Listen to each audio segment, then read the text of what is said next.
എല്ലാവർക്കും നമസ്കാരം. ആൾദൈവങ്ങളും ആത്മീയ ഗോളവും ആ ഒരു സബ്ജക്റ്റിനെ കുറിച്ചാണ് ഇന്ന് ഞാൻ സംസാരിക്കുന്നത്. നമ്മൾക്കറിയാം, ഇന്ന് പെന്തക്കോസ്തുകാരുടെ ഇടയിലാണെങ്കിലും കത്തോലിക്കരുടെ ഇടയിലാണെങ്കിലും ഏത് ആത്മീയ ഗോളത്തിലെടുത്താലും, അതിന് ഹിന്ദുക്കളുടെ ഇടയിലാകട്ടെ, മുസ്ലിംസിൻ്റെ ഇടയിലാകട്ടെ, ക്രിസ്ത്യൻസിൻ്റെ ഇടയിലാകട്ടെ, എവിടെയാണെങ്കിലും ഇന്ന് ആൾ ദൈവങ്ങൾ അരങ്ങുവാഴുന്ന ഒരു കാലഘട്ടത്തിലൂടെയാണ് നമ്മൾ കടന്നു പോകുന്നത്, അല്ലേ? എന്ന് വെച്ചാൽ ദൈവത്തിൻ്റെ വചനം റോമർക്കെഴുതിയ ലേഖനം റോമൻസ് 1-ാം അധ്യായം അതിനകത്ത് വളരെ വ്യക്തമായിട്ട് പറഞ്ഞിട്ടുണ്ട്. സൃഷ്ടിച്ചവനേക്കാൾ സൃഷ്ടിയെ ഭജിക്കുന്ന ഒരു കൂട്ടം ആൾക്കാരുടെ ഒരു രീതിയെക്കുറിച്ചാണ് അവിടെ പറഞ്ഞു വെച്ചിരിക്കുന്നത്. എന്ന് വെച്ചാൽ സൃഷ്ടിച്ച ദൈവത്തിനെ കഴിഞ്ഞും ദൈവം സൃഷ്ടിച്ച വ്യക്തികൾക്ക്, അല്ലേ, സൃഷ്ടിച്ചവനെ കഴിഞ്ഞും ദൈവം സൃഷ്ടിച്ച വ്യക്തികൾക്ക് പ്രാധാന്യം കൊടുക്കുന്നത് നമ്മൾക്കിന്ന് കാണുവാനായിട്ട് കഴിയും, അല്ലേ? നമ്മളുടെ ആത്മീയ ഗോളത്തിലെടുത്താൽ ഇന്ന് എന്തോരം ആൾദൈവങ്ങളാണ്. നമ്മൾ പറയും, നമ്മളുടെ പെന്തക്കോസ്തുകാർ പറയുമ്പോൾ പെന്തക്കോസ്തിലൊന്നും ആൾദൈവമില്ല, പക്ഷേ നമ്മളൊന്ന് എടുത്തു നോക്കിക്കും, എന്തോരം ആൾദൈവങ്ങളുണ്ട്, അല്ലേ? എന്തോരം ആൾദൈവ പാസ്റ്റർമാരുണ്ട്, അല്ലേ? നമ്മൾ ദൈവത്തിനെ കഴിഞ്ഞ് വില കൽപ്പിക്കുന്ന പാസ്റ്റർമാരുണ്ട് നമ്മളുടെ ആത്മീയ ഗോളത്തിൽ, അല്ലേ? ഇനി കത്തോലിക്കരുടെ ഇടയിലോട്ട് പോയാലോ എന്തോരം ആൾദൈവന്മാരായ അച്ഛന്മാരുണ്ട്, അല്ലേ? മെത്രാന്മാരുണ്ട്. അവരൊക്കെ ഇങ്ങനെ ആൾദൈവങ്ങളായിട്ട് വാഴിക്കുന്നുണ്ട്. ഇനി അതുകൂടാതെ എന്താണ്, കുറേ പുണ്യാളന്മാർ, അല്ലേ? ഇപ്പോൾ ഈ കഴിഞ്ഞ ഇടയ്ക്ക് ഞാനൊരു ന്യൂസ് കണ്ടു. നമ്മുടെ ഷൈനിയും ഏറ്റുമാനൂർ ഷൈനിയും 2 കുഞ്ഞുങ്ങളും മരണപ്പെടുവാനായിട്ട് ഇടയായി തീർന്നു. അപ്പോൾ അവിടെ എന്താണ് ഇപ്പോൾ കേൾക്കുന്ന വാർത്ത എന്താണ്? ഷൈനിയുടെ മധ്യസ്ഥതയിൽ എന്താ പറയുക, കാര്യം സാധിച്ചു എന്ന് പറഞ്ഞിട്ടൊരു കുറച്ച് പേരിങ്ങനെ ഒരു ന്യൂസൊക്കെ ഇട്ടിരിക്കുന്നത് കണ്ടു. ഞാൻ വിചാരിച്ചു, ഈ മനുഷ്യരെ എത്ര വിവേകശൂന്യരായിട്ടാണ് മനുഷ്യർ മുൻപോട്ട് പോകുന്നത്. പ്രത്യേകിച്ച് ഷൈനി എന്ന് പറയുന്ന സഹോദരി, നമ്മൾക്കറിയാം, അവർ ഒത്തിരി പീഡ അനുഭവിച്ച ഒരു സഹോദരിയാണ്. പക്ഷേ അവർ മരണത്തിന് തെരഞ്ഞെടുത്ത വഴി എന്താണ്? ആത്മഹത്യയാണല്ലേ? അതുകൊണ്ട് അതിനെ ഒരിക്കലും നമുക്ക് വിശദീകരിക്കുവാനായിട്ട് പറ്റത്തില്ല. പക്ഷേ ആ കുഞ്ഞുങ്ങളെ സംബന്ധിച്ചിടത്തോളം അവർക്ക് ദൈവം ഒരു സ്വർഗം കൊടുക്കും. ഷൈനിയുടെ കാര്യത്തിൽ എനിക്ക് അറിഞ്ഞുകൂടാ, അത് ഞാൻ പല വീഡിയോകളിലും പറഞ്ഞിട്ടുണ്ട്. ഇനി ആ കുഞ്ഞുങ്ങളുടെ കാര്യത്തിൽ നമ്മൾക്ക് ഉറപ്പിക്കാം, അതുങ്ങൾ കുഞ്ഞുങ്ങളാണ്, 10-11 വയസ്സായ കുഞ്ഞുങ്ങളാണ്. അതുങ്ങൾക്ക് ദൈവം സ്വർഗത്തിലൊരു മാലാഖമാരുടെ കൂട്ടത്തിലൊരു സീറ്റ് കൊടുക്കുമെന്നുള്ള കാര്യത്തിൽ നമ്മൾക്ക് സംശയമില്ല. പക്ഷേ അവിടെയും അവർക്ക് വിശുദ്ധ പദവി എന്നാണോ? ഭൂമിയിൽ അവർക്ക് വിശുദ്ധ പദവിയാണോ? അല്ല, അല്ലേ? അതൊക്കെ ദൈവമാണ് കൊടുക്കുന്നതും തീരുമാനിക്കുന്നതും. പക്ഷേ നമ്മളെ സംബന്ധിച്ചിടത്തോളം നമുക്ക് ഏക മധ്യസ്ഥൻ ആരാണ്? യേശുക്രിസ്തു എന്ന ഏക മധ്യസ്ഥൻ മാത്രമേ ഉള്ളൂ, അല്ലേ? എന്ന് പറയുന്നത് പോലെ ഓരോ മതങ്ങളും എടുത്താലും അവർക്ക് ഈ മനുഷ്യദൈവങ്ങൾ, അല്ലേ, മനുഷ്യദൈവങ്ങൾക്ക് എന്തെങ്കിലും ചെയ്യാൻ പറ്റുമോ? ഒന്നും ചെയ്യാൻ പറ്റത്തില്ല. കാരണം അവരും നമ്മളെപ്പോലെ പച്ച മനുഷ്യരാണ്, അല്ലേ?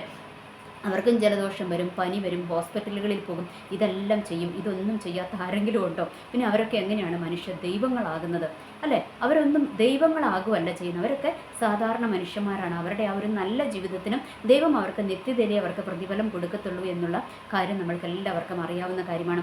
ഓർക്കുക, നമ്മളുടെയൊക്കെ ജീവിതത്തിൽ നമ്മൾ വ്യക്തികൾക്ക് പ്രാധാന്യം കൊടുക്കുന്നുണ്ട് എങ്കിൽ ദൈവം നമ്മളിൽ നിന്നും അകന്നു തുടങ്ങുമെന്നുള്ളൊരു യാഥാർത്ഥ്യം കൂടെ നമ്മൾ തിരിച്ചറിയുക. കാരണം വ്യക്തികൾക്ക് നമ്മൾ കൊടുക്കേണ്ട ബഹുമാനവും അവർക്ക് കൊടുക്കേണ്ട ആ ഒരു പരിഗണനയും ഒക്കെ നമ്മൾ കൊടുക്കണം. നമ്മളുടെ പാസ്റ്റർമാരാണെങ്കിലും അച്ഛന്മാരാണെങ്കിലും, ഇനി അത് ഉസ്താദുമാരാണെങ്കിലും, ഇനിയിപ്പോൾ അമ്പലത്തിലെ പൂജാരിമാരാണെങ്കിലും, ആരാണെങ്കിലും അവർ ബഹുമാനം അർഹിക്കുന്നവരാണല്ലേ? നല്ല ആൾക്കാരാണെങ്കിൽ അവർ ബഹുമാനം അർഹിക്കുന്നവർ തന്നെയാണ്. അവർക്ക് നമ്മൾ കൊടുക്കേണ്ടതായ ബഹുമാനമൊക്കെ നമ്മൾ അവർക്ക് കൊടുക്കുക തന്നെ വേണം. പക്ഷേ നമ്മൾ ദൈവത്തിനെ കഴിഞ്ഞും അധികമായിട്ട് അവരെ കാണാൻ പാടുണ്ടോ? ഒരിക്കലും അങ്ങനെ കാണാൻ പാടില്ല. ഇന്ന് നമ്മൾക്കറിയാം, നമ്മളുടെ പെന്തക്കോസ്തു കോളത്തിലോട്ട് വരികയാണെങ്കിൽ ഒത്തിരി ആൾദൈവങ്ങളെ കാണുവാനായിട്ട് കഴിയും, അല്ലേ? എന്തോരം ആൾദൈവങ്ങളാണ്. അതുപോലത്തെ ആക്ടിങ്ങുകളാണ് ഇന്ന് പല പാസ്റ്റർമാരും ചെയ്യുന്നത്, അല്ലേ? പാസ്റ്റർമാരൊരു വീടുകളിലോട്ടൊക്കെ ക്ഷണിച്ചു കഴിഞ്ഞാൽ അവരുടെ നിബന്ധനകളൊക്കെ കേട്ടാൽ തല കറങ്ങി വീഴുന്നു എന്നുള്ള എത്രയോ കാര്യങ്ങൾ നമ്മൾ കേട്ടിരിക്കുന്നു, അല്ലേ? അവർ വലിയ വലിയ പദവികൾ ആഗ്രഹിക്കുന്നവരുണ്ട്. ഇനി എന്തിനേറെ പറയുന്നു, നമ്മുടെ ഓരോ ഇലക്ഷൻസ് വരുമ്പോൾ, അല്ലേ, ആത്മീയത്തിലെ ആ ഒരു ഇലക്ഷൻസ് വരുമ്പോൾ എന്തോരം അടികളാണ്. എന്തിനാണ് ഈ അധികാരത്തിന് വേണ്ടി അടി കൂടുന്നത്?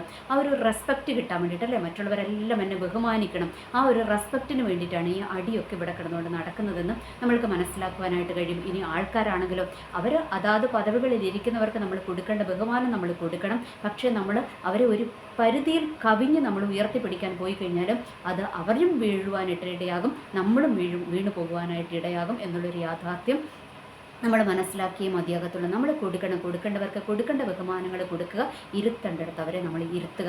അതിലപ്പുറം നമ്മൾ കൊടുക്കരുത്. കാരണം ദൈവത്തിനെ കഴിഞ്ഞും അപ്പുറമായിട്ട് ഞാൻ എൻ്റെ ജീവിതത്തിലെ അനുഭവം തന്നെ പറയാം കേട്ടോ. ഞാൻ ഈ പെന്തക്കോസ്തിൽ ആദ്യം വന്ന സമയത്ത് എന്താ പറയുക, ഞാൻ പോകുന്ന ചർച്ചിൽ ഒരു വലിയ പാസ്റ്ററാണ്. അദ്ദേഹത്തിലൂടെ ഒത്തിരി അത്ഭുതങ്ങളും, ഇപ്പോൾ പോകുന്നതല്ല, ഞാൻ കേരളത്തിന് വെളിയിലാണ് ഞാൻ രക്ഷിക്കപ്പെട്ട് സ്നാനപ്പെട്ടത്. അപ്പോൾ അവിടെ ഒരു വലിയ ചർച്ചാണ്, അവിടെ ഒരു വലിയ പാസ്റ്ററാണ്. അപ്പോൾ അദ്ദേഹമാണ് എന്നെ സ്നാനപ്പെടുത്തിയത്. അപ്പോൾ അദ്ദേഹത്തിൻ്റെ എന്താ പറയുക, ഒരു കാര്യങ്ങളൊക്കെ കേട്ടോ, ആ സഭയിൽ അദ്ദേഹത്തിനൊരു ആൾദൈവത്തിൻ്റെ സ്ഥാനമാണ് അവർ കൊടുക്കുന്നത് കേട്ടോ, ഒരു ആൾദൈവത്തിൻ്റെ സ്ഥാനം. അപ്പോൾ എൻ്റെ മനസ്സിലും അങ്ങനെ തന്നെയായിരുന്നു, അദ്ദേഹം ഒരു ആൾദൈവമായിരുന്നു. അത് കഴിഞ്ഞിട്ട് പിന്നെ പിന്നെ പിന്നെ കുറച്ച് കഴിഞ്ഞപ്പോഴാണ് ദൈവം എന്നെ ഇരുത്തി അങ്ങ് പഠിപ്പിക്കാൻ തുടങ്ങിയപ്പോഴേ എനിക്ക് മനസ്സിലായതും ഈ ആൾദൈവങ്ങളുടെ പുറകെ പോയി കഴിഞ്ഞാൽ നമ്മളുടെ ജീവിതത്തിൽ ഒരു ചേഞ്ചസ് വരത്തില്ല എന്നും ഒരു ചേഞ്ചസും വരില്ല എന്നും എനിക്ക് ദൈവം പഠിപ്പിച്ചു തന്നു. കുറേ അനുഭവങ്ങളിലൂടെ ദൈവം എനിക്ക് അവിടുന്ന് പഠിപ്പിച്ചു തന്നു. അവസാനം ആ ചർച്ചിൽ നിന്ന് ദൈവം എന്നെ മാറ്റി വേറെ ഒരു ചർച്ചിൽ ഞാൻ പോയി. അത് കഴിഞ്ഞപ്പോഴാണ് ഒരു ഇംഗ്ലീഷ് ചർച്ചിൽ ഞാൻ പോയി. അത് കഴിഞ്ഞപ്പോഴാണ് ദൈവം എന്താ പറയുക, അവിടെ ഈ ആൾദൈവങ്ങൾക്ക് വലിയ പ്രസക്തിയൊന്നുമില്ല, അവരൊന്ന് ആരാധിച്ചു പോകും, അത്രയേ ഉള്ളൂ. അങ്ങനെ അവിടെ ഇരുത്തി. അത് കഴിഞ്ഞപ്പോഴാണ് ദൈവം എന്നെ ഓരോന്ന് പഠിപ്പിച്ച് തുടങ്ങിയതും. അപ്പോഴാണ് ഞാൻ മനസ്സിലാക്കിയത്, എൻ്റെ ദൈവമേ എന്തോരം ഭാവിയാണ് ഞാൻ എന്ന് വെച്ചാൽ എൻ്റെ വിശ്വാസ ജീവിതത്തിന് മുൻപേ ഉള്ള സകല സ്വഭാവങ്ങളും അവിടെ തന്നെയുണ്ട്. അതിൻ്റെ പൊക്കത്തിൽ ഞാനൊരു പോളിഷ് എന്ന് പറയുന്ന ഒരു ആത്മീയത്തിൻ്റെ പോളിഷ് അങ്ങ് എടുത്ത് പൂശിയിട്ടാണ് ഇരിക്കുന്നത് എന്നുള്ളൊരു യാഥാർത്ഥ്യം ദൈവം എനിക്ക് പഠിപ്പിച്ചു തന്നു. എന്ന് വെച്ചാൽ പക, വിദ്വേഷം, പിണക്കം എല്ലാം നമ്മുടെ ഉള്ളിലുണ്ട് അല്ലേ. അപ്പോൾ ഇതൊക്കെ ഉണ്ടായിരുന്നു. അപ്പോൾ ദൈവം എന്താണ് അതൊക്കെ പതുക്കെ നമ്മൾക്ക് പഠിപ്പിച്ച് തന്ന് പക്ഷേ നമ്മൾ എന്താണെന്ന് അറിയാം, ഈ ആൾദൈവങ്ങളുടെ പുറകെ നമ്മൾ പോകുമ്പോൾ നമ്മളെ അറിയത്തില്ല, നമ്മൾക്ക് നമ്മളെ മനസ്സിലാകത്തില്ല. നമ്മൾക്ക് നമ്മളെ മനസ്സിലാകണം, നമ്മളുടെ ഉള്ളിലുള്ള യഥാർത്ഥത്തിലുള്ള നമ്മളെ മനസ്സിലാകണമെങ്കിൽ നമ്മൾ ദൈവത്തിൻ്റെ പാദപീഠത്തിൽ ദൈവത്തിൻ്റെ വചനവുമായിട്ടിരിക്കണം അല്ലേ. എന്നാൽ മാത്രമേ നമ്മൾക്ക് നമ്മളെ മനസ്സിലാകത്തുള്ളൂ. അല്ലെങ്കിൽ നമ്മൾ എന്ത് ചെയ്യും, ഈ ആൾദൈവങ്ങളുടെ പുറകെ പോകും, അവർ പറയുന്നത് അപ്പടി അങ്ങ് എടുത്തു വിഴുങ്ങും കേട്ടോ. അങ്ങനെയാണ് നമ്മൾ ചെയ്യുന്നത്. എൻ്റെ അനുഭവത്തിൽ നിന്ന് ഞാൻ പറയുന്നത്. അത് കഴിഞ്ഞാണ് ദൈവം എന്നെ ഓരോന്ന് പഠിപ്പിച്ച് ഇപ്പോഴും ഞാൻ പൂർണ്ണമായിട്ടൊന്നും അല്ല പറയുന്നത്. എന്നാലും എനിക്ക് തോന്നുന്നു ഒരു 50% എങ്കിലും ഞാനൊരു മെച്ചപ്പെട്ട് വന്നു എന്ന് മാത്രമേ എനിക്ക് പറയുവാൻ കഴിയത്തുള്ളൂ. പക്ഷേ ദൈവം മാറ്റിയിരുന്ന് നമ്മളെ പഠിപ്പിച്ചു. ഓർക്കുക, നമ്മൾ ഒരിക്കലും ഈ ആൾദൈവങ്ങൾക്ക് വേണ്ടി അടിയാക്കാനോ അല്ലെങ്കിൽ ആൾദൈവങ്ങൾക്ക് വേണ്ടി സപ്പോർട്ട് അടിക്കാനോ ഒന്നും നമ്മൾ പോകേണ്ട കാര്യമില്ല. പക്ഷേ നമ്മൾ കൊടുക്കേണ്ട സപ്പോർട്ടുകൾ നമ്മൾ അവർക്ക് കൊടുക്കണം അല്ലേ.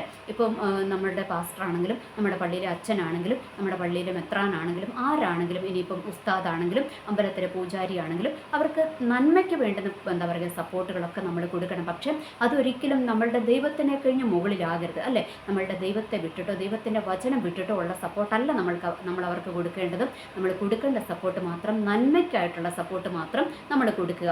ബാക്കിയൊക്കെ നമ്മളെന്താണ് ദൈവത്തിന് നമ്മളുടെ ജീവിതത്തിൽ നമ്മൾ ഒന്നാം സ്ഥാനം കൊടുത്ത് നമ്മൾ മുൻപോട്ട് പോകണം. ആൾദൈവങ്ങളെ നമ്മളുടെ ഉള്ളിൽ നമ്മൾ പ്രതിഷ്ഠിച്ചു കഴിഞ്ഞാൽ എപ്പോൾ നമ്മളുടെ പതനം തുടങ്ങിയെന്ന് നമ്മൾക്ക് മനസ്സിലാക്കുവാനായിട്ട് കഴിയും. ഓർക്കുക, നമ്മളുടെ ജീവിതത്തിൽ ചേഞ്ചസ് വരുത്തുന്നത് ആരാണ്? ദൈവമാണ് വരുത്തുന്നത്. ഇനി സ്വയം ആൾദൈവം ചമയുന്നവരുണ്ട്, ജനം ആൾദൈവം ആക്കുന്നവരുമുണ്ട്.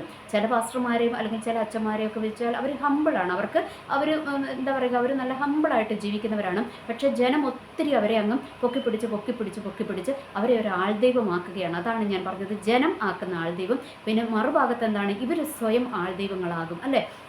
ഇവരിലൂടെ ദൈവം അത്ഭുതങ്ങൾ ചെയ്യുന്നത് കാണുമ്പോൾ ജനം ഇവരെയെല്ലാം ഒരുപാട് റെസ്പെക്റ്റ് ചെയ്യുന്നത് കാണുമ്പോൾ, ഒത്തിരി ആൾക്കൂട്ടം കാണുമ്പോൾ, ഒത്തിരി പൈസ കണ്ടു കഴിയുമ്പോഴൊക്കെ ഇവർ തന്നെ സ്വയം ഒരു ആൾദൈവമായിട്ടങ്ങ് രൂപപ്പെടുക തന്നെ ചെയ്യും. അതവരുടെ പല സ്വഭാവങ്ങളിലും നമ്മൾക്കങ്ങ് കാണുവാനായിട്ട് കഴിയും അല്ലേ. ധാർഷ്ട്യ സ്വഭാവം, മനുഷ്യത്വമില്ലാത്ത സ്വഭാവം, ഇതൊക്കെ ഇവരിലൂടെ വരും. ഇതാണ് ആൾദൈവങ്ങളുടെ പ്രത്യേകമായ സ്വഭാവം എന്ന് പറയുന്നത് അല്ലേ. ധാർഷ്ട്യം, മറ്റുള്ളവരോട് കരുണയുണ്ടാകത്തില്ല, മനുഷ്യത്വം ഉണ്ടാകത്തില്ല, എങ്ങനെയെങ്കിലും അധികാരം, പണം, ഈ ഒരു മോഹത്തിലേക്ക് ഇവർ വരും. പതുക്കെ ഈ ആൾദൈവങ്ങൾക്ക് സംഭവിക്കുന്ന കാര്യം എന്താണെന്ന് അറിയുമ്പോൾ അവരിലെ കൃപയങ്ങ് നഷ്ടപ്പെടും. നമ്മുടെ എന്താ പറയുക, ശൗൽ രാജാവിനെ പോലെ തന്നെ കൃപയങ്ങ് നഷ്ടപ്പെടും. എന്നിട്ട് വേറൊരു ആത്മാവ് കയറും, അത് അവരറിയത്തില്ല. അവർ ദൈവത്തിൻ്റെ ആത്മാവാണെന്ന് വിചാരിച്ച് അവരങ്ങ് മുൻപോട്ട് പോകും. അത് ഓരോ ശുശ്രൂഷകളിലും പലരെയും എടുത്താൽ നമ്മൾക്ക് മനസ്സിലാകുമല്ലോ. ശപിക്കുക, അങ്ങ് അലറുക എന്ന് പറഞ്ഞാൽ ആൾക്കാരെ പേടിപ്പിക്കുക, ഭീഷണിപ്പെടുത്തുക, ഗുണ്ടകളെ വെച്ച് ഭീഷണിപ്പെടുത്തുക, ഇങ്ങനെയുള്ള എന്താ പറയുക കുട്ടി ആൾദൈവങ്ങൾ അല്ലേ. അതൊക്കെ അവരുടെ സ്വഭാവത്തിലൂടെ നമ്മൾക്ക് മനസ്സിലാക്കുവാനായിട്ട് കഴിയും. അപ്പോൾ ഓർക്കുക, നമ്മളുടെ ജീവിതത്തിൽ എന്താണ് ദൈവത്തിനെ കഴിഞ്ഞും ആൾദൈവങ്ങൾക്ക് നമ്മൾ പ്രാധാന്യം കൊടുത്താൽ അത് അവർക്ക് മാത്രമല്ല നമ്മളുടെ ജീവിതവും കൂടെ തകർന്നു പോകുവാനായിട്ട്, നമ്മളുടെ ആത്മീയ ജീവിതം തകർന്നു പോകുവാനായിട്ട് ഇടയായിത്തീരും. അതും അല്ലെങ്കിൽ നമ്മളൊന്ന് ഓർത്ത് നോക്കിക്കും, നമ്മളൊരു വ്യക്തിക്ക് അടിമയാകുന്ന ഒരു കാര്യം ഒന്ന് ഓർത്ത് നോക്കിക്കും. എന്താ അല്ലേ, നമ്മളുടെ ഒരു വ്യക്തിത്വം മുഴുവൻ നമ്മളങ്ങ് അടിയറവ് വെച്ചിട്ട് ഈ പുള്ളി പറയുന്നത് അല്ലെങ്കിൽ ഇവർ പറയുന്നത് മാത്രം കേട്ടിട്ട് നമ്മളൊന്ന് മുൻപോട്ട് പോകുന്ന അവസ്ഥയൊന്ന് ഓർത്ത് നോക്കിക്കും. നമ്മൾക്ക് അല്പം അഭിമാനമുണ്ടെങ്കിൽ നമ്മൾക്ക് ആ രീതിയിൽ ജീവിക്കുവാനായിട്ട് നമ്മൾക്ക് കഴിയത്തില്ല അല്ലേ. അതുകൊണ്ടാണ് ദൈവത്തിൻ്റെ വചനം നമ്മളോട് വ്യക്തമായിട്ട് പറയുന്നത്, നമ്മൾക്ക് ഏക മധ്യസ്ഥൻ ആരേ ഉള്ളൂ, യേശു ക്രിസ്തു എന്നും ഏക മധ്യസ്ഥൻ മാത്രമേ ഉള്ളൂ. നമ്മളുടെ ഹൃദയത്തെയും ഉൾപ്പുകളെയും അറിയുന്ന നമ്മളുടെ ദൈവം, ആ ദൈവത്തിൻ്റെ കരത്തിലേക്ക് നമ്മളെ ഏൽപ്പിച്ചു കൊടുത്തു കഴിഞ്ഞാൽ ദൈവം നമ്മളെ അനുനിമിഷം വഴി നടത്തുക തന്നെ ചെയ്യും. ഓർക്കുക, നമ്മൾ എന്താ പറയുക, ദൈവം സൃഷ്ടിച്ച മനുഷ്യനെ ആൾദൈവങ്ങളായിട്ട് വെക്കരുത്, അല്ലേ? ദൈവത്തിൻ്റെ വചനത്തിൽ അതാ പറഞ്ഞിരിക്കുന്നത്, അല്ലേ? ഞാനല്ലാതെ മറ്റൊരു ദൈവം നിനക്കുണ്ടാകരുതെന്ന് ദൈവം പറഞ്ഞിരിക്കുകയാണ്. ഈ ആൾദൈവങ്ങളൊക്കെ ആരാണ്? നമ്മൾക്ക് മറ്റു ദൈവങ്ങളായിട്ട് മാറുകയാണ്. അവിടെ ഒന്നും ദൈവം പ്രസാദിക്കത്തില്ല കേട്ടോ. നമ്മൾക്ക് വേണമെങ്കിൽ 100 ന്യായങ്ങൾ പറയാനുണ്ടാകും, അവർ 100 ന്യായങ്ങൾ നമ്മളെ പഠിപ്പിക്കുന്നുമുണ്ടാകും. അതൊന്നുമല്ല കേട്ടോ. നമ്മളുടെ ജീവിതത്തിലെ ഫസ്റ്റ് പ്രയോറിറ്റി ആർക്കായിരിക്കണം? അതിൻ്റെ ഒട്ടുമിക്ക വീഡിയോകളിൽ ഞാൻ പറയാറുണ്ട്, നമ്മുടെ ജീവിതത്തിലെ ഫസ്റ്റ് പ്രയോറിറ്റി നമ്മൾ ദൈവത്തിന് മാത്രമേ കൊടുക്കാവുള്ളൂ. യേശുക്രിസ്തുവിന് ഏക മധ്യസ്ഥനിൽ മാത്രം നമ്മൾ ആശ്രയിക്കുക, അല്ലാതെ പുണ്യാളന്മാരുടെ ഒന്നും പുറകെ നമ്മൾ പോകരുത്. അവരെയൊക്കെ നമ്മൾ ബഹുമാനിക്കണം, അല്ലേ? ബഹുമാനിക്കുക മാത്രമേ ചെയ്യാവുള്ളൂ.